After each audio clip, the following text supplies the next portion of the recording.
আপনারা দেখছেন Bankura TV breaking news. Bankura টিভিতে আপনাদের স্বাগতম। আজ বাঁকুড়া টিভির chief editor the tiger journalist দাদা উত্তম দে তুলে ধরছি বাঁকুড়া জেলার জয়পুর ব্লকের একটি গুরুত্বপূর্ণ খবর, যে খবর নিয়ে গোটা রাজ্য তো বটেই, গোটা ভারতবর্ষ, গোটা দেশব্যাপী উত্তাল।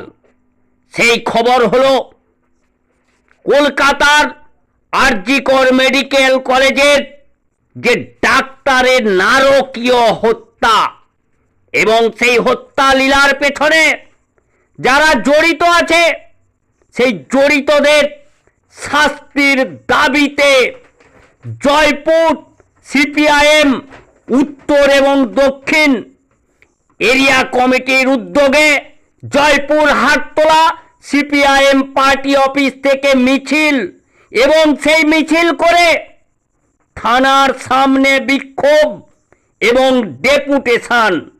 আপনারা জানেন যে কলকাতার আর.জি. কর মেডিকেল কলেজে একজন ডাক্তারকে কিভাবে নারকীয়ভাবে হত্যা করা হয়েছে, এবং এই নারকীয় হত্যার পেছনে যারা জড়িত আছে তাদের শাস্তির দাবিতে যে সমস্ত মানুষ জড়িত আছে, যারা জড়িত আছে তাদের শাস্তির দাবিতে সিপিআইএম জয়পুর উত্তর এবং দক্ষিণ এরিয়া কমিটি গর্জে উঠল তাদের শাস্তির দাবিতে, এবং জয়পুর থানার সামনে তারা বিক্ষোভ ডেপুটেশন দিল।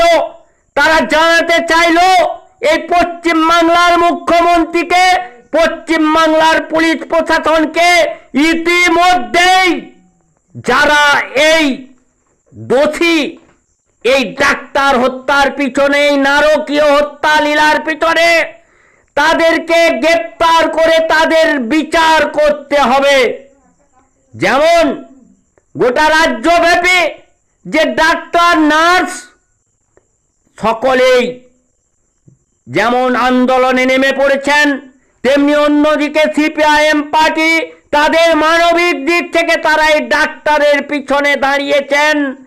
কারণ এই ডাক্তার হচ্ছে মানুষের কাছে ভগবান, আর যারা সেই ডাক্তারকে নারকীয়ভাবে হত্যা করেছেন, সেই হত্যার সঙ্গে কারা কারা জড়িত, কোনো বড় প্রভাবশালী যারা জড়িত, তাদের সকলের শাস্তির দাবিতে শুধু একজন নয়, শুধু একজন সিভিক ভলেন্টিয়ার নয়, আরো যারা জড়িত আছে তাদের শাস্তির দাবিতে এই গর্জে উঠল।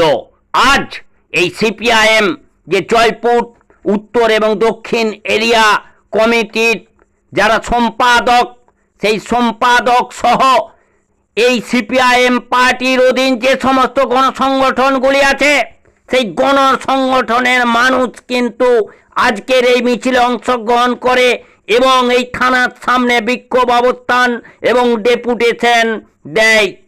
সেই খবর আপনারা দেখতে থাকুন বাঁকুড়া টিভির পর্দায়, যে বাঁকুড়া টিভি প্রতিবাদী মানুষের কণ্ঠস্বর, প্রতিবাদী আম জনতার কণ্ঠস্বর।